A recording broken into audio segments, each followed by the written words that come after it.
Welcome to cinnamandology.com. My name is Konstantinos.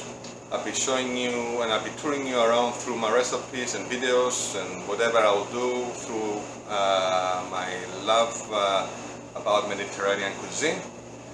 Today I chose the subject of braising, and specifically we'll be doing a lamb shoulder braised, boneless. My butcher removed the bone for me. How nice of him. And we're going to start by showing you that nice piece of meat that we have here. So as I see, is the whole one. I keep the fat. Fat will create a nicer kind of taste to it. The only thing I'll do to it, just put a bit of salt, a bit of oregano, and I have a pan ready that I'm going to sear. I'm going to brown the actual lamb in one side. Why do I brown it? Because I would like to trap all the juices in. Some people, they may want to chop this in thick slices or thick cubes. I like to braise my lamb shoulder whole. That would take about, this is about a 3 to 3.5 pound lamb shoulder that I bought. And that would take about 2 hours, 15 minutes or 2 hours in a relatively hot oven. Specifically, my oven is going to go on 450. So, be aware on something that we take the lamb and we just have the hot oil here that I'm going to just braise, and I will let it brown. Be aware of the oil. You don't want oil in your face or in your hands, so always be aware of that. You actually sear the actual lamb in a medium heat. You have more controlled temperature. So when that lamb is brown, with about 3 to 4 tablespoons of blended oil that I use and a touch of olive oil, I will remove it, and I will also found a nice pot that will accommodate the lamb nicely. So it's up to you to find out where the lamb will go. I found this pot, I will go in there, and then I'll show you the rest, the next steps. So about 5 minutes later, I'm going to check if the lamb is brown. Again, you can chop the lamb and you can brown your pieces. I prefer it whole. So be aware of the oil, please. You can see now the oil is changing a bit of color. That's the first sign of the lamb being caramelized or brown. So I turn it around. Oh my God, that's nice. My father will be very happy on that. So that will be it. So nice brown color, and I'm going to put it in a pot. Again, be aware of the oil, please. Very important not to burn yourself. So now I'm going to put the whole lamb into the oven. And now we're going into the next step.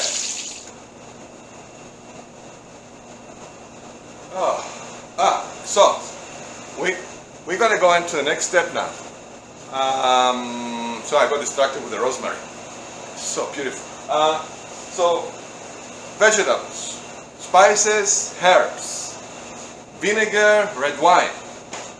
So I'm going to start by showing you what I use, what kind of vegetables I use for the braising. You can use anything you want. Baseline is to be able to have a bit of onion there, a bit of celery, a bit of carrot. We call it meripua. A bit of crushed garlic goes really well with the actual lamb. Cinnamon, cardamom. I have my own mixture of spices that I will explain to you in a few minutes. So now let's chop. So now I have the carrot. You can slice it if you want, or you can chop it. I will slice it. I have 2 carrots for the 1 lamb shoulder that I have. You know, so be aware not to chop your own fingers. I have everything else here that I already prepared. That's no good. Bring it up. So I have the carrots in there. I have more carrot here. 1 more. I peel. Don't forget to peel.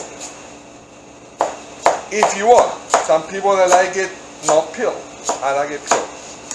So in there, you can have a bowl, or I have this to accommodate all the vegetables. I crush the garlic, crush the garlic, crush the garlic, crush the garlic, crush. Better effect if you crush the garlic because it will release a lot more taste to the actual dish. I have an onion, you can use one whole onion. I use half of a really big onion. Then I'm going to just chop like that. You can slice it. I'm going to chop it roughly because it's a rustic kind of stew. It's a peasant Mediterranean stew that I'm doing. I have the onion in there. I have the celery that I washed and I trimmed, and just going to cut in thick slices like that. Take your time chopping. You don't want blood all over your dish. It will destroy your dish. Leeks. I have the leeks. What I do with the leeks, I took the whole leek, I make a slush, and I wash the leaves in between. Sometimes you see a lot of soil between the leaves. Please remove them, always. So now I'm going to take the leeks, and I'm going to just thickly slice them, like that. And goes in there. I have more leeks. I use about 2 leeks. Just chop, chop, chop, chop, chop, chop. That's what an ex-head chef of mine, boss of mine, used to tell me. Chop, chop, chop, chop. Move your ass. Get your job done efficiently. So I have that. I have already my. I have the cinnamon sticks, the bay leaves, the cardamom. Cardamom, I love cardamom. But you're not going to get any effect if you just stick it in the dish or any dish whole. Crush them. So, crush them like that, or with a knife, or with something. And that's kind of crush in there. I will release more taste. So, next step, we're going to fry the vegetables. And we're going to deglaze. Deglaze meaning that when the vegetables are slightly cooked and they release some of the taste, always a good idea. And then you can add red wine, white wine, you can add chicken stock in there if you want, just enough to just to blend the vegetables together just nicely. So I choose to have vinegar because it's very traditional in my home country, Cyprus. It also gives a different dimension to a braising. I love braising. I can braise anything you want. Today that's just lamb shoulder. So I'm eating one of my carrots. I have the vegetables here, the oil. I didn't discard it. I keep the oil with the lamb juices. I'm going to start frying the vegetables now. Okay? Frying the vegetables. Important. So if you don't know how to toss like that, then use your spoon, a wooden spoon, turn it around nicely, let it cool with that oily kind of effect that we have with the lamb fat and the blended oil and the olive oil nicely together. Again, every now and then you toss, toss, toss, toss, toss, toss, toss. I'm a good tosser because I do have a lot of experience on that. And many of my fellow cooks, chefs, and ex-bosses will tell you all about that, especially in England. Anyway, so I'll wait a bit longer,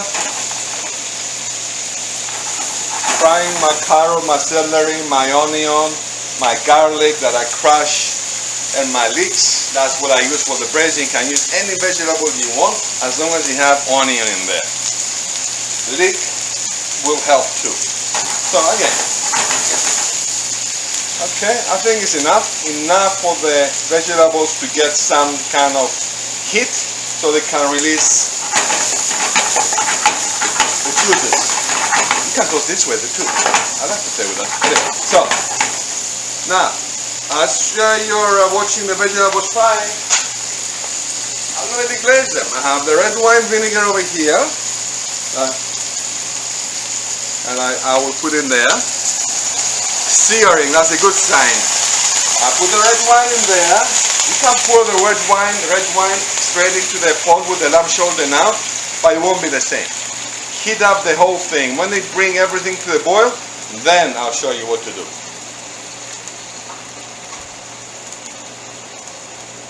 So as we are frying that and it's getting a bit of heat, again, I'll use my actual spoon now to stir a bit my vegetables. I'm not going to really toss because it's full of liquid in here, and the last thing I want is hot liquid all over my beautiful apron that I have, and the last thing I want is that. So as I will bring the whole thing to the boil, that will be in a few seconds. I have some cinnamon in there. I have my bay leaf, I'll put in there. I have my crushed cardamom in there. Stirring it.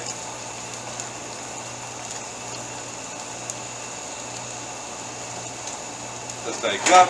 I bring it to a boil. Everything has to come to a boil first.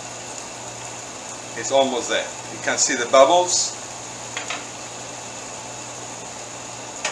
So now I have my lamb that I already seared over here, and everything is boiling. I turn the heat off. And carefully just take the vegetables and pour the whole thing on top of the lamb shoulder. Okay? And as I'm doing that is when I'm going to add the sprigs of thyme and rosemary on top. And now I'm going to show you the third step. Opa! So, I have in a pot, or you can use a casserole pan or any saucepan, I have the tomato paste in there, chicken base in there, and touch of cayenne with water, about 1 liter, about half a gallon of water in there, that I brought it to the boil. I mixed it nicely together first, so the tomato paste and the chicken base will become one with the liquid. And then what I will do, I brought it to the boil. Again, it's important, everything has to be hot before your dish goes in the oven. That will help the lamb to cook in a much more uniform way, and also to have and also to speed up the procedure. I already preheated my oven on 450. Yes, 450 braising. I know it's a bit unusual, but it is true, as long as you follow my next step. So now I have everything here, and I'm going to add the liquid in there with the tomato, the chicken base. Why do I use chicken base? Optional. If you want to use it, use it. But I like to use a bit of chicken base because it will bring the taste up. Even a very famous chef, Marco Pierre White, who had 3 Michelin-star restaurants in England, his trick to his sauces, it was a bit of chicken base. That's a secret. I hope he's not listening, by the way. Anyway, so I cover the lamb, and more or less everything is ready to go. Next step. And hello again, the final step will be the actual sealing. I have some greaseproof paper, you can use anything you want. I like to put it on top of as long as it covers the lamb. I put a press on it, so you keep more submersion in there. And I also have aluminum foil. Very important is to be able to cover your baking pot with the laminate in such a way that nothing will escape. Nothing will escape. That's why I have it on 450. Even if it's hot, that will stimulate the lamb, that will trap all the juices and all the steam and all the flavors in there. Make sure it's your actual baking pot you use is very well sealed. I sealed it on twice, one inside and one with aluminum foil that I used. So again, be aware when you put it in the oven that I already have preheated for 450 degrees on 450. That when you be careful when you add it into the oven, be aware that this pot also could be hot, so you can use a towel to just go like that. Make sure that I see the edges all around, that is all sealed and flat into the baking pot. We good. and that will take about 2 hours, 15 minutes. So what I'll do, I'll stick it in the oven. Be aware that when you put it in the oven, don't tear the foil apart, because that will then you end up with a burned product.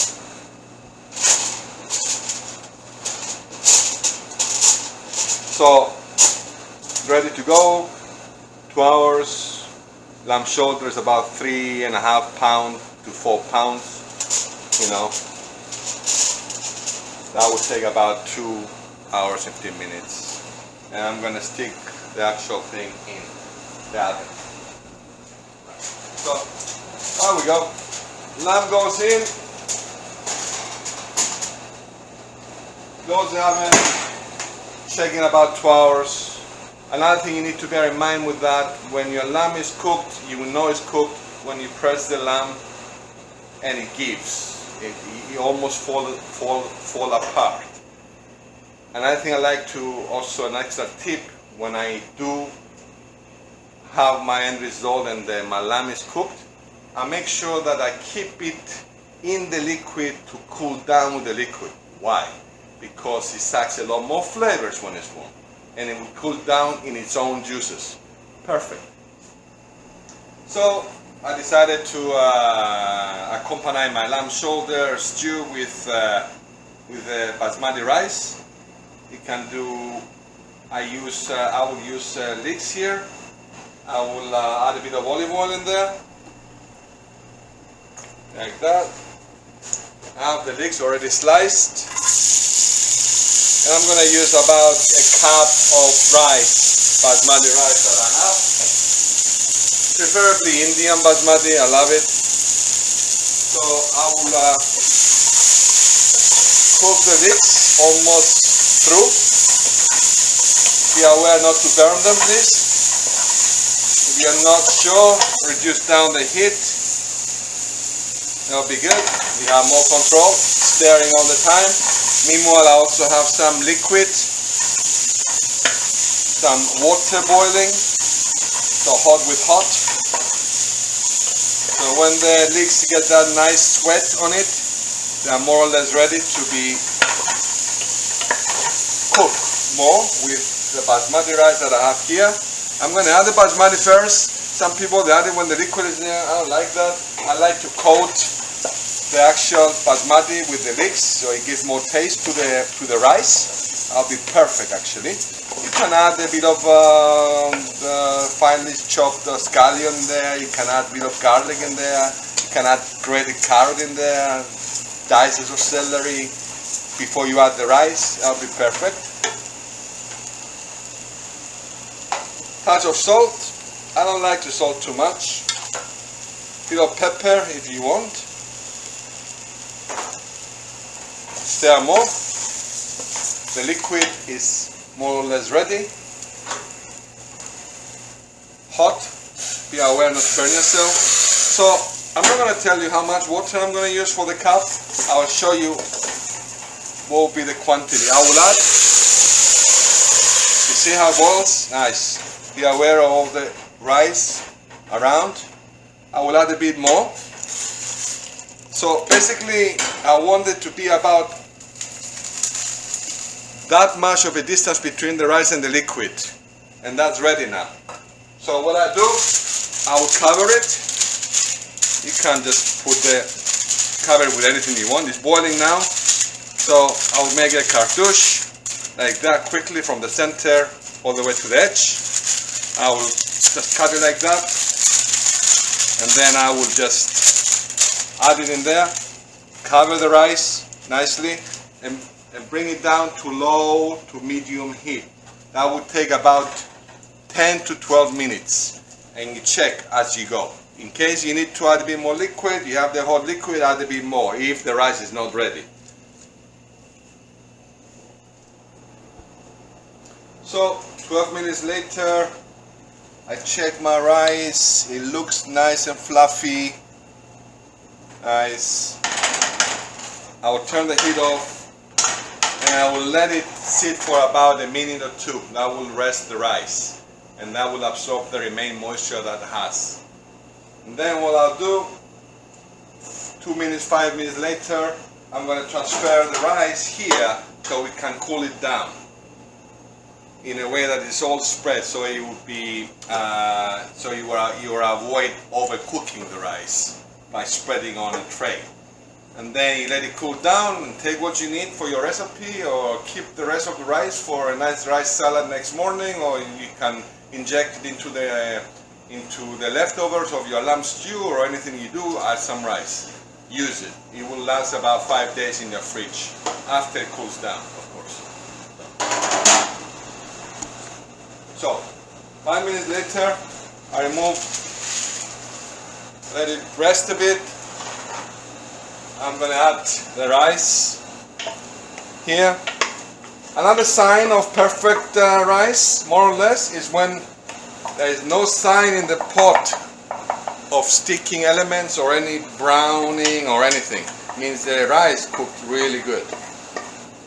And it absorbed the appropriate water and liquid. So I'm spreading it around like that. See? That will cool it down. Okay, and let it cool down on the way, and then you can use it as you go.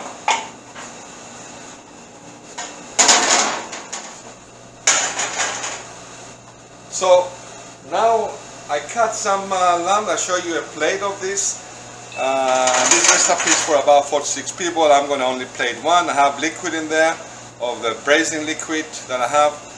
Some 2 pieces of lamb that I cut, and everything is there now. And then I'm gonna add a bit of the rice, as the liquid is the cool rice that I have in there. I like it to go in there. Some people put it on the bottom, in the middle of on the bottom of the plate. I like to mingle my rice. So what I did, I reheated it slow. In case you're not gonna use your lamb shoulder immediately, and you let it cool down, and then you put it in the fridge. So what you do, you cut the meat appropriate to your liking, and then bring it to the boil in a big pot, the portions you need, slowly. So this way you will allow the lamb to loosen up and cooked and recooked correctly. The lamb, if I press down, is giving, is ready. It's ready to come off, almost like off the bone, even though this is boneless. Everything is just there now. When you see the bubbles coming, it means that more or less your sauce is ready. So now I will taste the seasoning. Again, salt is something personal. It's up to you how much salt you want to add.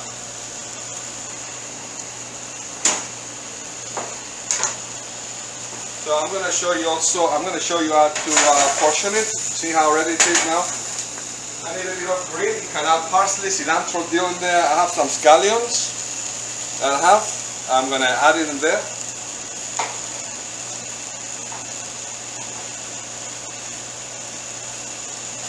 Touch of salt. Just a bit of salt. I like it to be slightly under seasoned. Bit of pepper again. And I like to finish everything I do more or less with squeeze the lemon. Touch of lemon in there. Turn the heat off. If you add lemon, please immediately turn the heat off, because if you continue boiling something or heating something, when you squeeze lemon, it may turn things bitter. So remember that. So I take the actual dish, my plate over here, that I'm going to just add into my plate, ready to go.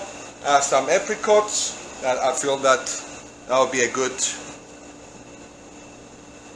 that are sliced, dry apricots, and some more scallions in there, and